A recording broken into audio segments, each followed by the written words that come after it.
नमस्कार। Weekly agree commodity में आपका स्वागत है।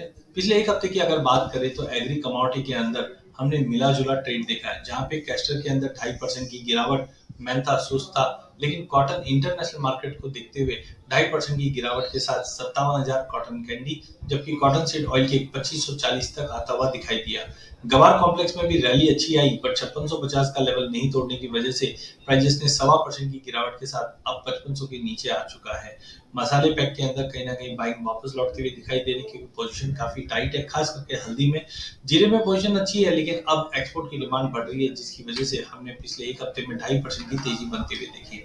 तो सबसे पहले अगर कैस्टर की बात करें तो एप्पल मार्केट में सप्लाई है, अराइवल प्रेशर के चलते प्राइस में दबाव था। सबसे इम्पोर्टेंट चाइना फैक्टर था, क्योंकि पिछले महीने में हमने चाइना में थोड़ी डिमांड देखी, but as of now China से कोई मेजर डिमांड नहीं होने की वजह से ये दबाव बनता हुआ दिखाई दिया।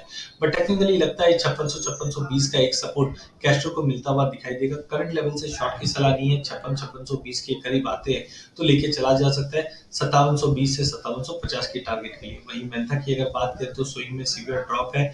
वेदर कंसर्न्स जो हीट वेव्स की वजह से बना हुआ है, ये प्राइजेस को अपलिफ्ट कर सकता है। अभी तक मार्केट फ्लैटिश था, बट 900-920 के जोन में बाइंग बार-बार में आती हुई दिखाई दे रही। तो 920 के ऊपर लेके चलिए, 905 के स्टॉप लॉस है, 956 तक की भी टारगेट हम मेंथा में देख पाएंगे। वहीं कॉटन कॉम्प्लेक्स की अगर बात करें तो इंटरनेशनल कॉटन प्राइसेस में दबाव के चलते कॉटन कैंडी के अंदर भी हमने गिरावट आती हुई देखी, लगभग 2.5% की।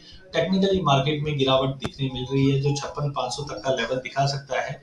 बट कुल मिलाकर हमें लगता है कि कॉटन के अंदर अब एक कंसोलिडेशन है। एज ऑफ नाउ सप्लाई अच्छी है, लेकिन डिमांड में कोई ज्यादा चेंजेस नहीं आने की वजह से प्राइसेस में दबाव बना हुआ है।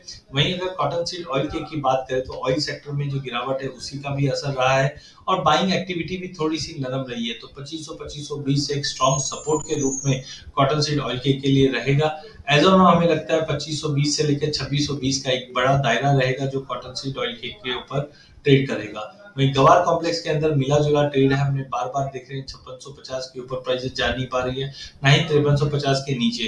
लॉन्ग टर्म व्यू ठीक ठाक है, लेकिन अभी भी हम देख रहे हैं क्वालिटी इशू है, उसका रिफ्लेक्शन प्राइस पे नहीं आ रहा है।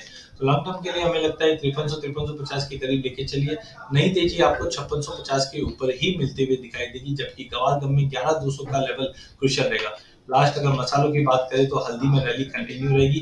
19-19-200 पे लेके चलिए 20,000 के टारगेट के लिए, बट ध्यान रखिए 20-200 के ऊपर निकलने पे हम 20-500 से लेकर 20-800 के भी लेवल जल्द देख पाएंगे। जीरे के अंदर भी तेजी जारी रहेगी, जो 25.5 का लेवल दिखा सकता है, और धनिया एक रेंज बाउंड रहेगा जो 74 से 76 के बीच में ट्रेड करेगा।